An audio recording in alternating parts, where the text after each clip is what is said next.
Welcome to the Dysfunction Junkies podcast, where we may not have seen it all, but we've seen enough. And now, here are your hosts, Chrisy and Kerry. Hello. Welcome back, Dysfunction Junkies. I'm Kerry. And I'm Chrisy. And here we are today, still deep into the holiday season. How you feeling, Chrisy? I'm feeling okay, but I need to talk real quick about something we talked about in the earlier episode. Still worried about Karen up on that roof from Frosty, and I'm feeling cold for the poor kid. And I just came up with, in honor of Karen, because we know she's still out there somewhere on a roof. You know how you guys like these decorative inflatable decorations for holidays. That's the new thing now. I did express my not so craziness about those, but if there is ever a need to get one up on your roof, forget putting Santa up there. Santa's gone. Okay. We saw that in Frosty. He took off. Yeah, he's gone. He's not on your roof. But Karen is still on the roof. I really want to see... By the way, I'm not using Karen in the sense that, because I know that that's a word. Current day Karen. We're talking, this little girl's name was Karen. Back in Frosty, 1969? Yeah. So I think in honor of Karen, if you're going to get something up there on your roof for the Christmas decoration, it's got to be Karen. Standing up there waving at the moon.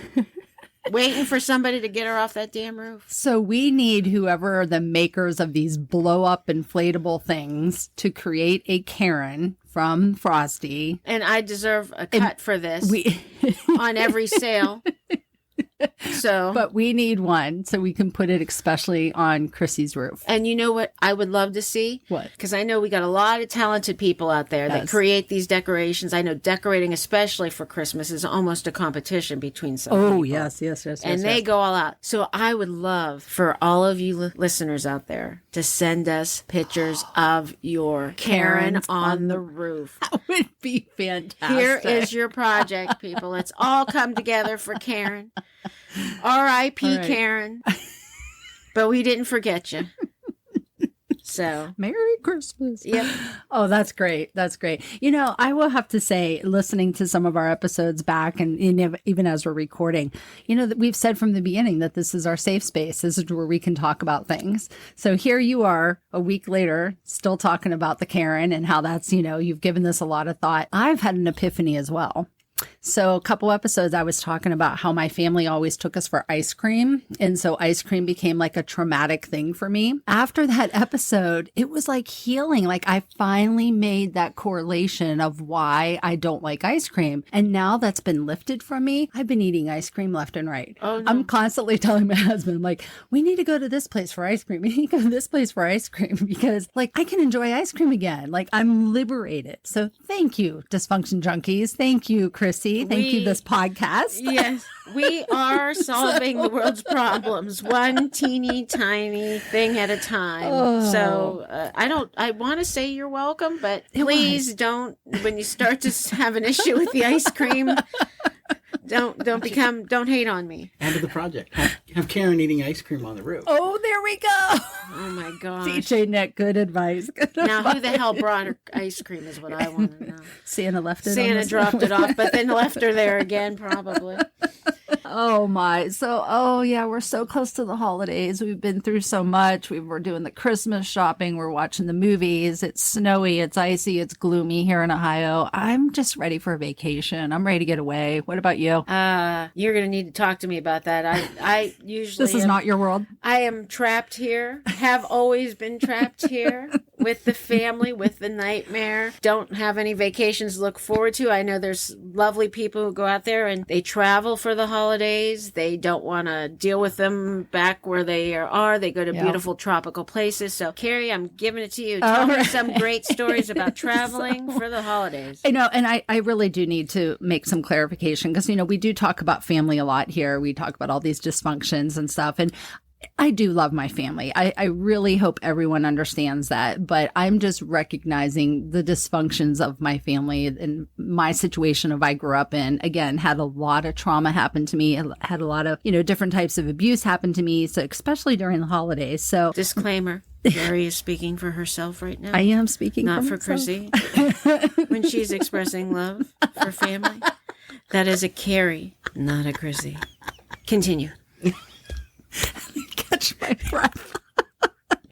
Just wanted to make sure people understood. It's very important. Yes, thank you. So no, it's not that I don't want to be around family. It's just that it's like, again, like I said before, juxtaposition of I want to be around family. I love the holidays, but it brings up a lot of PTSD for me. So at the same time as I love them and I want to be around them, I don't want to be. And so this is the yin and yang and the struggle that I am dealing with. So as I mentioned before in one of our first episodes or second episode, we tend to go away a lot around the holidays, and it's what helps keep me sane, grounded, not having panic attacks. So recently, just a couple weeks ago, we went on a vacation. It was a different kind of vacation than we've ever went on before, because I will say when I go on vacation, I do want to be lavished. I want to not think about things, I want to be spoiled. But we took a different vacation. We went with friends to the Bahamas and we rented a house, and we had basically a whole mile of beach completely to ourselves. Wonderful. We didn't have anybody around. We went to this very small island, not a lot of people. We literally saw maybe only 10 people the entire week that we were there. So it was just basically the four of us. My husband and I and our besties were there, and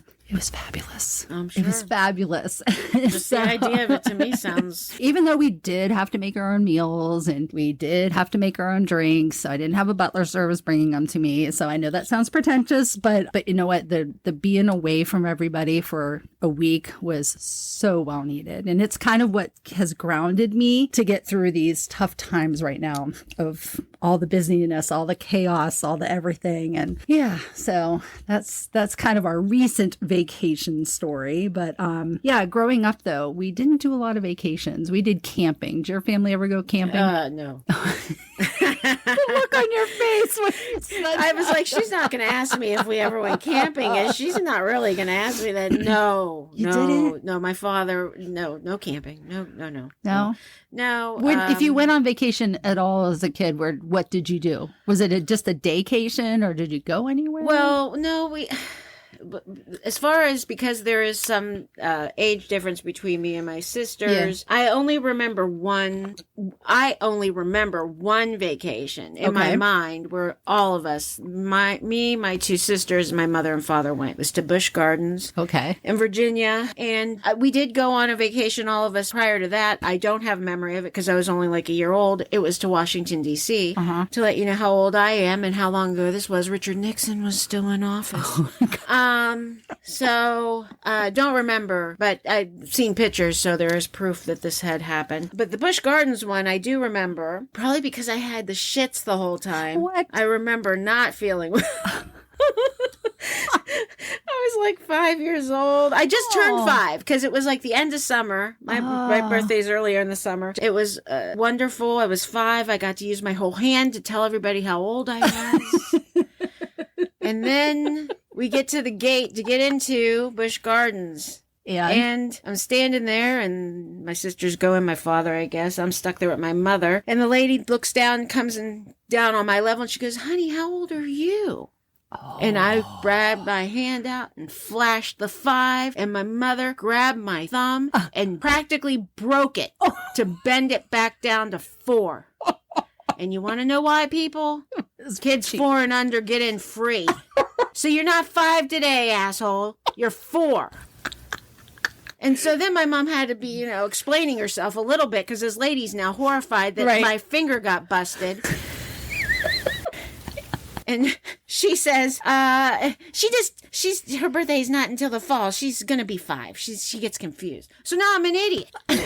Thanks. I don't know. I'm 5. I swear. A couple months ago, you told me I was 5. Besides the fact that you guys are all crazy, you're liars too, which, because you told me I was 5. Now today I'm not 5. You're 4. You're 4 and a broken thumb. Yeah. My thumb's still crooked over that. But so that was a fun vacation. So you went to Busch Gardens with a broken thumb with and a leaky tupa. Yeah, I don't even know what I ate that made me sick. I don't know.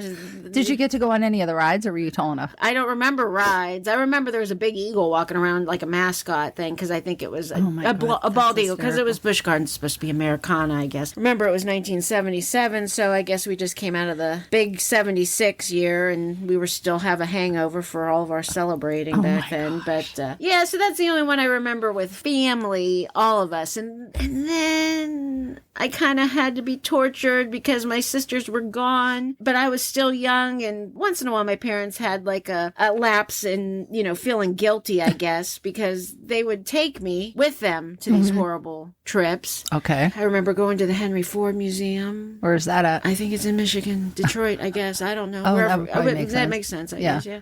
I know it's important. I like history and stuff like that. But when I was this age, wasn't that great. Didn't want to see all that crap. But I went. I had no choice. I had to go. Oh, when I was really young, well, not real young, but early 80s, I had to go to Florida with them in October because my parents' anniversary was in October, and they would usually plan something around that. And so we went to Walt Disney World and stuff. And outside the fact that I remember my mother and father fighting a lot because my mother hated rides, but my father wanted to do rides. And she freaked out because he tricked us into going on Space Mountain, and it horrified her. So outside of them arguing all the time, we made it to the beach. And I have a really I love the crazy story. And I actually have pictures somewhere to prove that this really did happen. What happened at the beach? So we rented a car, and it was everybody remember Chevette? Yes. The Chevette. The Chevette. We had a rental car. It was a Chevette. And we went to Daytona. Okay. And it was October. It wasn't real warm, even though it was Florida, but... You can drive on the beach there in Daytona, can't you?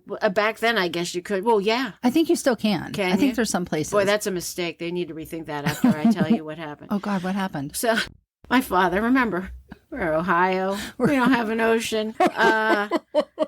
I don't know what the hell my dad was thinking, but my dad was a bit of a neat freak. So his whole idea was, I'm going to park the car closer to the water. Oh, God. Because when we go to get in the car after romping on the beach, we can slosh our feet in the ocean water to rinse off the sand. And then jump in the car and go. Oh no. This is crazy. Oh, no. And it happened. No, it didn't. So we were out romping on the beach, I guess, not paying much attention to that Chevette. No. And the tide comes in. No. Washes the sand out from under the tires. No. That goddamn thing started sinking. It was slowly getting buried into the beach. And no one noticed this was happening? We noticed, but it was too late. My father gets in the car, tries to get it going, spinning the tires, all it's doing, and then he leaves me and my mother to push. No.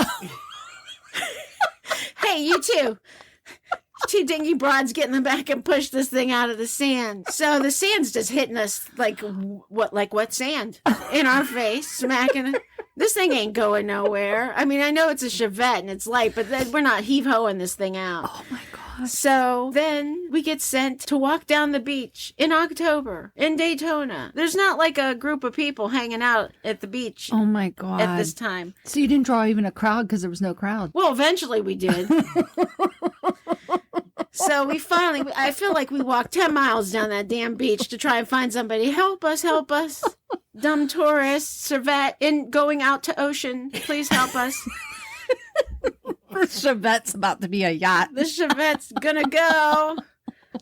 We found somebody who happened to have a truck. Oh, my gosh. And they came down, and I was snapping pictures.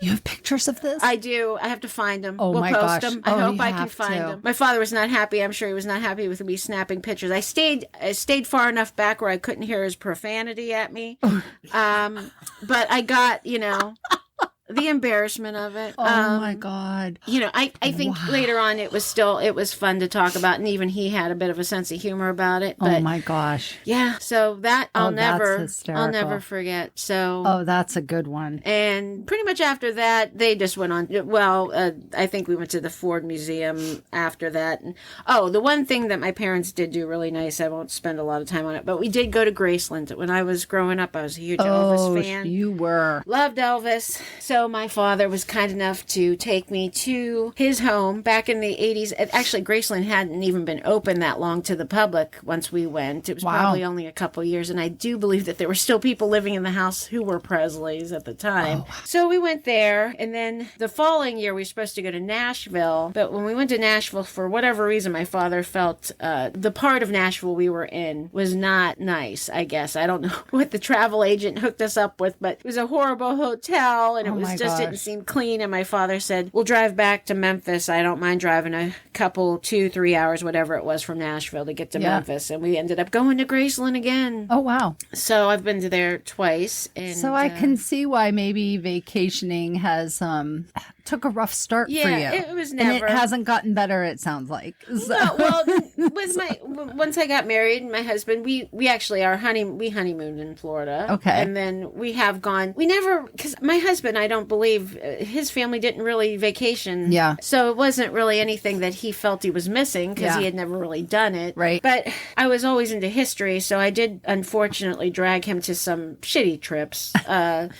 I made him take me to Salem, Mass. Oh my! Because I was into the history, and when we went, which was back in like the mid '90s, and I don't know if it's different or if it's worse. And this is again just our opinion. We felt like it was a little hokey. Yeah, and they were more focused on the witch thing, which really wasn't what those people were, right? And not the history of fact that these people were wrongfully accused and put to death over accusations that weren't true. And I mean, I went, and it was good. I dragged them to Rochester, New York. These sound like everybody start making your plans to the places Chrissy tells you to go on vacation. Salem, Rochester, New York. Man, where do I sign up?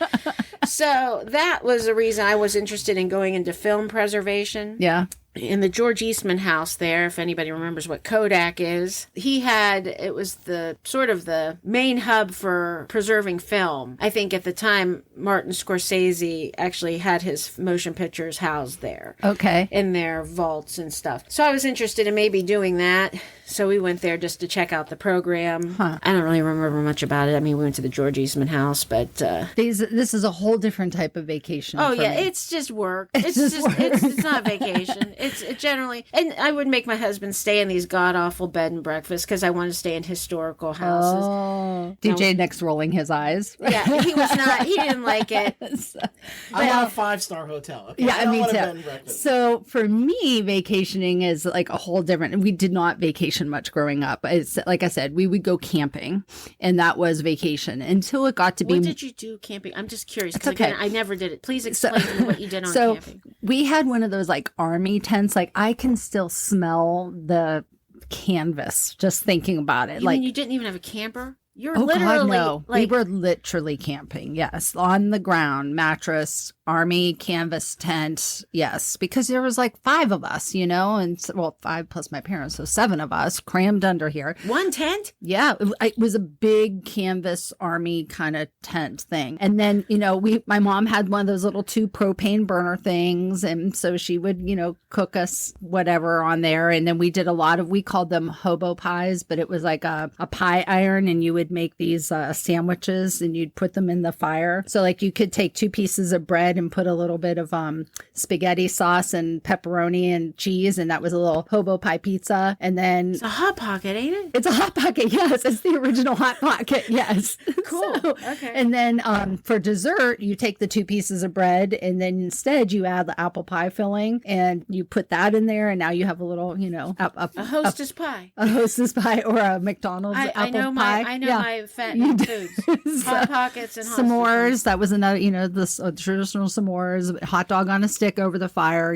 That's what we could afford, so we did. But then whenever it got to be just me and my one sister who was a little closer in age, we went on a real vacation to the beach. We went to Myrtle Beach, and we stayed in a hotel. And so I think that's what started the vacation beach love for me. And then so when I got older, of course, always working and putting myself through school and everything. When I would get time off, You know, I relished the peace, the quiet, the serenity. So that's when I started going on real vacations. And when I met my husband, Jim, you know, he work, and he would never go on his vacations. He'd have like 5 weeks of vacation. And at the end of the year, they would just pay it out. So when he met me and we were, you know, talking about going on vacation, this was a novel idea to him. And he says, oh, I get this 5 weeks vacation. I never use it. I'm like, oh, you're not using it now. You're using it now. Don't get used to that payout. And so, so I do joke around because we work hard to play hard. So we do vacation a lot, but it's what is important to us. You know, everyone spends their money in different ways. We've actually been, how do I politely say this? And I know I probably don't need to be polite here. No, but who are you talking? Does anybody see anybody here who needs politeness? Not me. We have been accused of things because of our vacation on where the funding for this vacations come from. Let me just leave it at that for right now. But, and it's like, well, we work hard for it. You know, we work hard for it. We're not taking anybody's inheritance to go on vacation. So, but in any case, okay. I think that might be another episode later. I'm not quite ready to totally dive into that. But yeah, so we do go to a lot of vacations, and we do like to go to the Caribbean, the beach. But the one thing I will never do is a cruise. Like, I don't understand why people like cruises. People do I know. love them. And for They those love of you that love them, I'm so glad you do. I'm so glad you have a place that you love and do it. But oh my God, see, look, I just took a deep breath because that just gave me anxiety thinking about it. Oh my God. It did. Are you okay? I know, really. Is it a Love Boat flashback where everybody's having sex and there's like STDs running rampant on the boat? What is, tell me why you're having such anxiety. It's all those people. But like when I go on vacation, I want to get kind of away from people. I want to get away from a lot. I want to decompress, you know? And so the thought of being on vacation crowded with everybody and stuck on one boat. And there's only one way to get away from that. I know. It's overboard. I know. So, a lot of people think somebody got pushed overboard. No, probably was people just jumping to get away from all the other people. And I have all these cruise people tell me, "Oh no, you would love it. You do fine." No, I would not like it. I know I wouldn't. What did I say in the beginning of the episode? We just went on vacation to an island where I saw 10 people and I was in heaven. So, which again is so crazy because in my day life, you know, I'm around people all the time, and I like that. I like my job. I love my job. And in order for me to love that, I have to get away from that. I have to be like, you know, right. I have the other side of it. So yeah, cruises, could never do a cruise. Could never do a cruise. That and my husband cannot swim. And so God forbid, if we went on a cruise, trust me, he'd be the one who somehow would he'd be looking over the rail like, oh, look at the dolphin. And he'd fall in and then I'd have to go rescue him. So yeah, we're not doing cruises. Right. Well, that's beyond my whole... I saw the Poseidon Adventure. I'm not talking about the Titanic here. I understand that's like a long time. Although I did sit through Titanic, for those out there, just real quick, 8 times in the movie theater. Watched it 8 times? 8 times. Oh my God, Chrisy. Because I just had to be sure I saw what I saw. No, I can't explain. I don't know. I can't explain it. It wasn't, I'm not in love with Leonardo. I didn't want to see Kate's boobs. It wasn't that. I mean, I saw enough of them in that movie, but it's... I think I have some sort of sick part of me that enjoyed watching those people fall off the boat at the end. And no, I'm kidding. That's horrible. It's horrible. It's a tragic event. Chrisy. No, you know what it was? It was the actual, what that guy did with that film, the technical achievement he made at that time, showing a historical event that we could only imagine in our minds. There was no pictures of that. There was nothing. Yeah. And I remember when that guy found it was a huge, we remember what it was like when we didn't know where the Titanic was. It was we a big were deal. at YSU. And that Robert Ballard came and spoke at YSU. I went to that talk. I can't believe I missed that. Yep. You did. Yeah, I didn't went even to know that he was talk there. because he was talking about finding it. Yeah, yes. But I mean, and it was like a big deal. So I did sit through that. But the Poseidon Adventure, the boat flips over, for God's sakes. And that seemed possible to me. It's possible. I guess. Yeah. I don't know. It's possible. Everybody was upside down. Why did they send Shelley Winters, the heaviest, most out of shape woman, to go and save everybody? She ended up dying. They killed her. She because she used to be a swimmer when she was younger. Well, that's fine if you're young. Nobody knows what I'm talking about. Watch the movie. Watch the movie. Shelley Winters saves the day, but then drops dead. I don't know. Towering Inferno was a horrible movie too, and then that's not even any fun because anybody who lived through 9/11 doesn't want to see any sort of tall buildings on God, fire. I don't even know that movie. Oh God, the 70s was just about disaster. Like my vacation. You had way too much cable. You had way too much cable. Oh man, did I ever? Oh, but that's these thoughts of vacations and getaways what's getting me through right now with this holiday season and the snow and the ice. Oh God, I can't wait till it all goes away. I like all that. Why? Because you get to stay home and not be around people? Well, I appreciate that not only do I get to stay home, but everyone else. But everybody, get in your house. Why are you outside? Why do I hear you outside? They're trying to put the Karen on the roof. Well, fine. Do it and get back in the house. I don't, and when it starts getting warm, I get agitated because now I got people outside making noise, running up and down the street, doing stuff in there. What are you doing in your yard? You got to cut the grass again? Really? Do you? Do you really? We're so opposite. It's a good thing we're not neighbors. I'd be pissing you off left and right because I love being outside. No, because you know to live where you have property. I wouldn't hardly see you because you'd be far enough away. It's okay. It's okay. Yeah, but no, I do like the gloom up till Christmas. I like all that. Now that time period between January and March. Ugh. Although my husband gets mad because he's got a January birthday, and I always tell him how much I hate January through March. He's like, "But my birthday." Well, I love your birthday. Yeah, but the rest of it's all crap because it's just. Well, we already have a vacation planned in February for another week in the Bahamas just to get away from the gloom by then to get me through until spring. I wish I could go with you. I don't know. I would not even know what to do with myself on vacation. I could show you. Trust me. Oh my. So, but yeah, those are my vacation stories for the most part. I mean, you got anything else? I mean, as far as the holidays here and good. I know there's people who don't stay home for the holidays. They actually are away at Christmas. They don't go shortly after. I mean, they're gone during. The only time we've actually gone away during Christmas is a few years ago. We went to Las Vegas to visit my grandkids, and we wanted to be there, when they woke up Christmas morning. Yeah, but other than that, no. But anyways, yeah. You have to envy those people. They don't have to decorate. Oh, I don't. They don't have. I don't. Wait a minute. What? I don't decorate. Wait, you don't go away, but you don't decorate? What's happening over there? Well, this is my. Is this a religious choice? What happened? No, this is my thing. So if my son and his family and wife and kids come home at Thanksgiving, then we will go get a tree and we will decorate. A live tree. Yeah. We'll probably talk about that in another episode. Yeah. But if they don't come home and then we go away at any time period between Thanksgiving and Christmas, then to me, it's like, then why bother decorate? Because I'm not going to be home. There's no one to enjoy it. It's just going to be us. And that's a lot of work. So I don't decorate. What about a little tabletop tree there, Kerry? Come on. No. No? Some multicolored lights in the house somewhere? No. A bulb? A bell?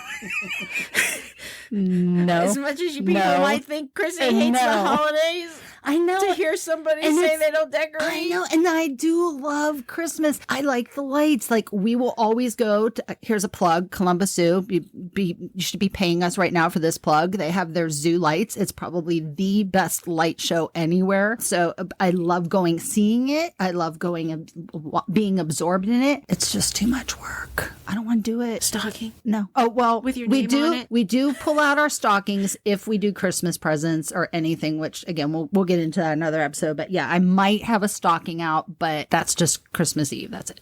Wow. I know. You are so strong.